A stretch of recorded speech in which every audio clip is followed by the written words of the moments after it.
Muchas veces los periodistas hablamos de datos, de porcentajes sobre asuntos diversos. Uno de ellos, por ejemplo, el paro. Ahora hay 4.008.789 personas sin trabajo, según ha certificado el Ministerio. Y detrás de cada una de ellas hay un nombre y una historia que les acompaña. Y lo mismo ocurre con otro dato que hemos conocido. Suena frío. 29.408. Es la cifra que refleja el número de fallecidos en las residencias por culpa de la COVID o con síntomas compatibles. Ha tenido que pasar casi un año para que el Gobierno suelte esta información que confirma lo que era un secreto a voces: la tragedia en las residencias, especialmente durante la primera ola de la pandemia. Bienvenidos a esta edición de Barra Libre. Hoy es miércoles 3 de marzo. Comenzamos.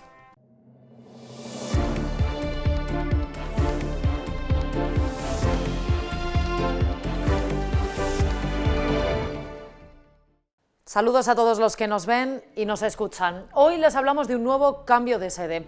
Tras el anuncio del Partido Popular, viene el de Ciudadanos. Abandona su residencia en Cataluña tras el batacazo electoral del 14F. Les contamos también los últimos movimientos de Iñaki Urdangarín, después de haber sido ingresado en la prisión provincial de Álava. Abordaremos los alarmantes datos de paro y las advertencias del Fondo Monetario Internacional. Pero antes de todo ello, queremos arrancar con nueva información que concierne al rey emérito. Según ha testificado el exjefe de la policía, los servicios de inteligencia, con Félix Sanz Roldán al frente, pusieron en marcha un dispositivo para blindar a Juan Carlos I, todo después de que su examante, Corina Larsen, desvelase sus cuentas en Suiza.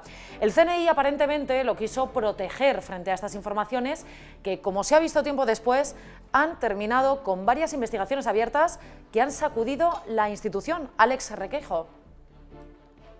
Hola Ana, ¿qué tal? Pues sí, efectivamente, lo que podrán leer los lectores de Voz Populi hoy en nuestro periódico es precisamente el origen, ¿no?, de muchas de las cuestiones que estamos viendo y conociendo ahora. Digo que es el origen porque lo que relata el máximo mando de la policía durante buena parte del gobierno de Mariano Rajoy es el momento en el que Villarejo le dice que ha estado con Corina y las cosas que le ha contado.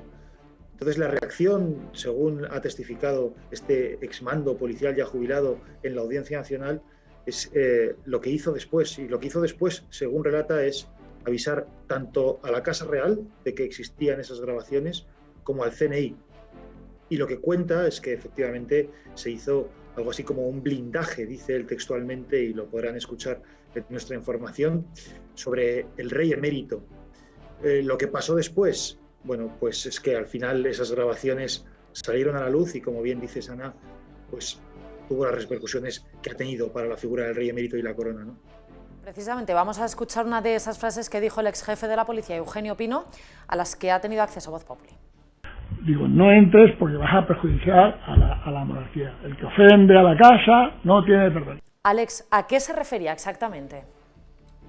Bueno, lo que estamos escuchando, Ana, es básicamente la constatación de que durante varios años este país vivió inmerso en un enfrentamiento, algo así como una especie de guerra civil entre servicios de seguridad. Por un lado, el Centro Nacional de Inteligencia, los servicios secretos, y por otro lado, la policía. Ahí lo que se escucha decir a Eugenio Pino es que él recomendó a Sanz Roldán que no entrase en batallas con Villarejo, que no intentase conseguir esas cintas, porque al final iban a acabar saliendo, como así fue. Bueno, ahí, al fin y al cabo, por un lado, Eugenio Pino lo que traslada es que él quiso avisar, quiso que se tomasen medidas, y efectivamente no deja de ser un aviso a la Casa Real de que existían esas grabaciones que, como hemos visto, tenían un contenido muy sensible. Pero es verdad que otras fuentes consultadas por este periódico y conocedoras de lo que se movió en aquellos años y también conocedoras de la investigación que se sigue en la Audiencia Nacional, también interpretan aquel movimiento de Eugenio Pino en cierto modo como un aviso / amenaza a la otra parte, ¿no? Es decir, ahí Eugenio Pino, según entienden algunas fuentes, lo que estaba haciendo es tomar partido en favor de Villarejo en contra de sus enemigos. El polémico comisario era, como consideraba Félix Sanz Roldán, una persona de la estrecha confianza de la figura del rey emérito. Gracias, Alex, por esta información.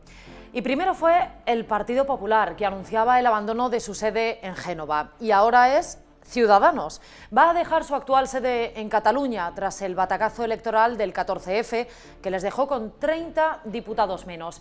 En el caso de los populares, Pablo Casado aseguraba que era para romper con el pasado, romper con la corrupción, porque creía que era la culpable de que su formación sacase los peores resultados de su historia en Cataluña. Y en el caso de Ciudadanos, ¿por qué? ¿Qué alegan? Es una información de Antonio Rodríguez, cuéntanos. Hola, ¿qué tal, Ana? Pues sí, la sede de Ciudadanos en Cataluña, que está en la calle Balmes de Barcelona, puede tener los días contados. Vamos a ver qué pasa, porque según ha sabido Voz Populi, ya están buscando nuevo emplazamiento en la ciudad condal. Han sido unos años difíciles allí, con ataques del independentismo, y en los últimos, desde que empezó la pandemia del coronavirus, apenas han podido utilizar esta sede, porque ocupan lo que es la entrada y el sótano, con lo cual no tienen ventilación ni luz para poder hacer ruedas de prensa, reuniones con los afiliados.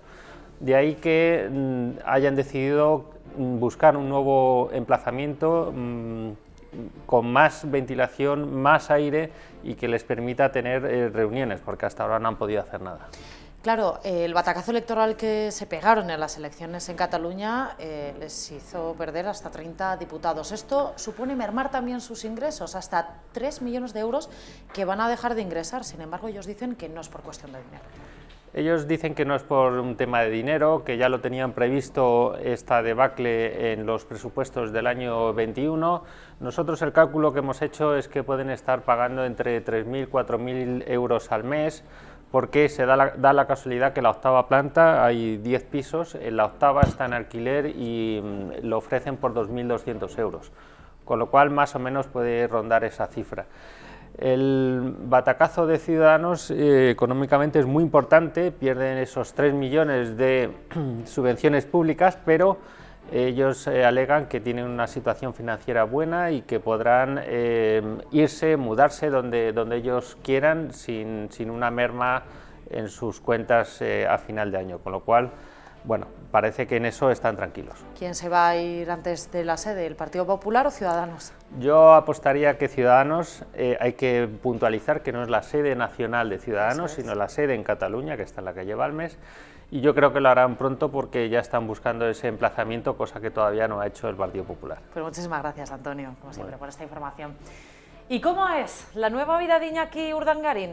Ya saben que cumple condena de 5 años y 10 meses por el caso Nos, y desde este lunes ha ingresado en la prisión provincial de Álava. Allí ha comenzado esa nueva vida de la que está siendo testigo el corresponsal de Voz Populi en el País Vasco, Alberto Lardiés. Alberto, te encuentras ahora mismo precisamente enfrente del despacho de abogados donde trabaja, ¿no? Sí, estamos justo en la puerta del despacho IMAZ y Asociados, un despacho de abogados especializado en temas mercantiles, que es justo donde hoy se esperaba que Iñaki Urdangarín empezara su nueva vida, su nuevo trabajo, pero no se le ha visto por aquí. Había mucha presencia mediática y seguramente no ha querido aparecer hoy o ha querido mantenerse hoy en el anonimato, pero está previsto que estos días empiece a trabajar aquí en este despacho de abogados en una zona muy céntrica de esta capital del País Vasco, de Vitoria. ¿Cómo va a ser esa estancia en prisión? ¿Qué horarios va a tener a partir de ahora? Sí, la verdad que Iñaki Urdangarín va a ser un preso un poco especial respecto al resto, porque Iñaki Urdangarín va a tener un horario diferente. Los presos en el módulo especial o módulo donde él va a estar ahora mismo, la cárcel de Zaballa, la cárcel de Álava, tienen unos horarios muy ajustados. Tiene que llegar hasta las 8 de la tarde para pasar allí la noche, etcétera. Pero sin embargo, en el caso de Urdangarín le van a permitir unos horarios diferentes por motivos de seguridad. Va a tener unos horarios cambiantes, cosa que no ocurre con ningún otro preso de esa prisión. Y Alberto, ¿dónde va a vivir los días que tenga libres? Parece que ha elegido una buena zona, ¿no? Sí, la verdad es que de los 7 días de la semana, 4 noches las pasará en la cárcel y otras 3 noches las va a pasar en el domicilio familiar que tiene aquí su madre, en una zona muy exclusiva, en el famoso Paseo de la Senda de aquí de Vitoria, muy cerca precisamente donde vive el propio Lehendakari, donde está el Palacio de Ajuria Enea, y ahí es donde ha tenido siempre la residencia familiar su madre, y donde él ahora se va a refugiar en esos días en los que no tenga que estar en prisión. Como vemos en las imágenes, este mismo fin de semana pasado ya se le pudo ver en bicicleta por aquí, por el centro de Vitoria, está bastante vigilado, con guardaespaldas, una vida bastante vigilada, pero ya casi prácticamente todo el tiempo en la calle. Alberto, ¿y tú qué vives allí? ¿Cómo crees que van a recibir los vecinos a este nuevo inquilino? Hombre, pues la verdad es que ese blindaje de seguridad para que ni unos ni otros puedan tener acceso a él parece evidenciar que le iban a recibir mal, pero yo creo que la mayoría de la gente recibirá pues con total normalidad. Si alguien se lo cruza por la calle, siempre es posible que alguien pueda lanzarle algún improperio, porque en estos casos nunca se sabe, pero la realidad es que yo creo que la mayoría le recibirán bien, porque él ha pasado mucho tiempo en Vitoria. En determinadas zonas de la ciudad es muy conocido, tanto él como su madre, sus hermanos, familiares. Entonces yo creo que no tendrá demasiado problema. Pues muchísimas gracias, Alberto Lardíez, corresponsal de Voz Populi en el País Vasco, por esta información y por esta conexión en directo. Gracias. Gracias. Y queremos hablarles de la generación millennial. El director de la Fundación Friedrich Naumann por la Libertad, David Henenberger, ha realizado un documental llamado Generación Doble Crisis. El título lo dice todo. Estamos ante un grupo de población, los nacidos después del 85, que ha vivido dos crisis económicas y existenciales, como dice él mismo. Primero la de 2008 y ahora la pandemia, y en ambas el golpe ha sido más duro para los del sur de Europa. La educación o el modelo productivo están detrás de esta brecha. Es una entrevista de Alejandro Alcese. Cuando la crisis económica del COVID se desarrolló fuertemente, ya se convirtió en un tema de discusión a nivel europeo también, ¿no? que la generación de los millennials, digamos nacidos después del 85, es la primera generación que realmente sufre de dos crisis existenciales en menos de 10 años. Y como sabemos, hay riesgo que esas desventajas económicas pueden convertirse también en votos para el populismo, lo que es la extrema izquierda y la extrema derecha. España y Italia también sufren de populismos, tanto de izquierda como de derechas. Y por otra parte, eso causa que la gente tenga una opción para expresar su descontento con la situación. Creo que como europeos ya debemos ver ese fenómeno también de una perspectiva europea. Y como alemán no solo debería preocuparme que un joven en el este de Alemania, por ejemplo, que sigue siendo más pobre que el oeste, tenga menos oportunidades que un joven en el oeste, sino también que un joven español tenga menos oportunidades que un joven alemán.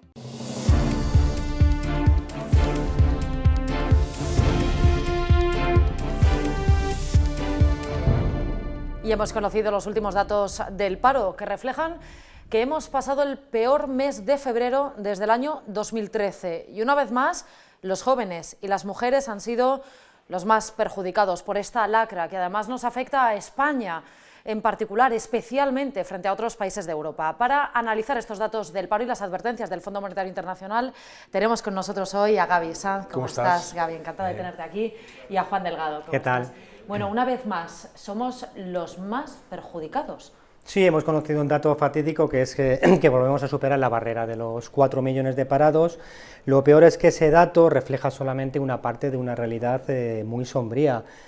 Te aporto varios datos más, cada cual peor. Hay 900.000 trabajadores que están en ERTE, hay 500.000 de autónomos que están cobrando la prestación por cese de actividad y 500.000 de parados en formación que no contabilizan oficialmente como desempleados en los registros oficiales. Es decir, si hacemos la suma, nos sale que en este momento hay 6 millones de españoles sin trabajo y con un horizonte por delante demasiado oscuro.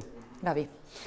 Y lo que nos salva, por añadir a lo que dice Juan, es una situación que no tiene nada que ver con la de 2013, que estamos comparando datos de hace 8 años, ¿no? En 2013, acordaos, tal que estas fechas, estábamos viviendo una prima de riesgo absolutamente desbocada, que hacía que se desbocara el tipo de interés que pagábamos por la deuda y que era un poco la pescadilla que se mordía la cola. Consumíamos más recursos públicos en pagar la deuda que en lo que podíamos dedicar a paliar las penurias de la gente.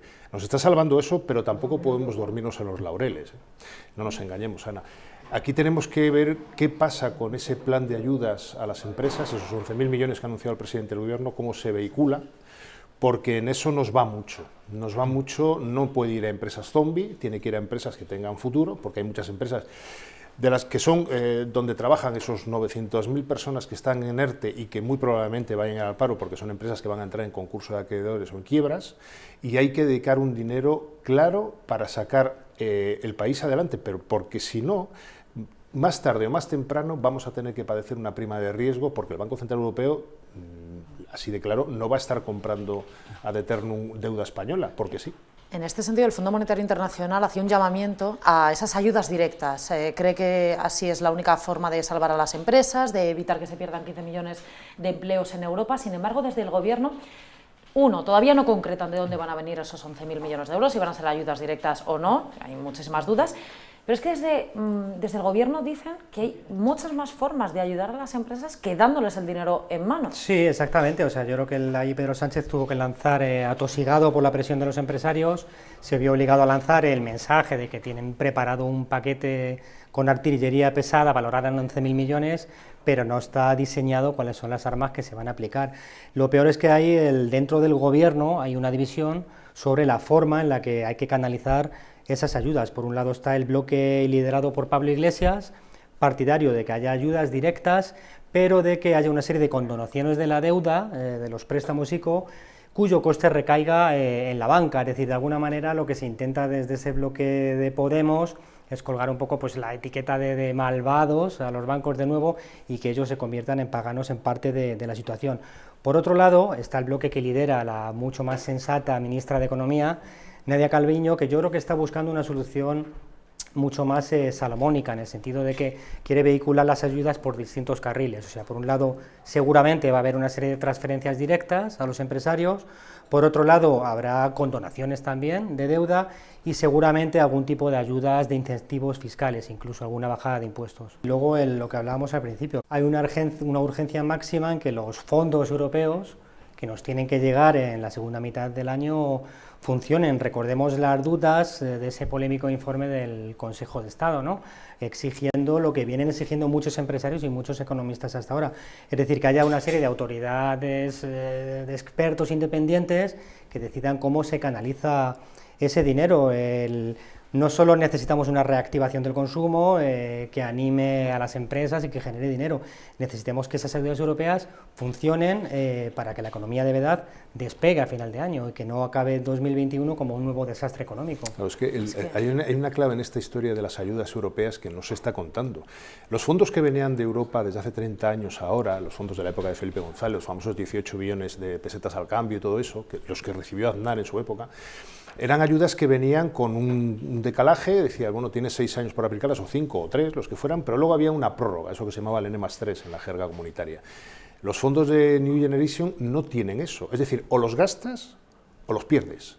Y el problema que tiene España, y viene con esta herencia acumulada, es que los fondos que tenía que haber gastado entre el 16 y el 20, creo que es, en ese quinquenio, solo ha gastado un 34% por falta de eficiencia, una falta de eficiencia que tiene que ver con que las administraciones, principalmente la local y la administración autonómica, no tenían capacidad financiera, no tenían músculo financiero para poner la otra parte que iba junto con el fondo europeo correspondiente.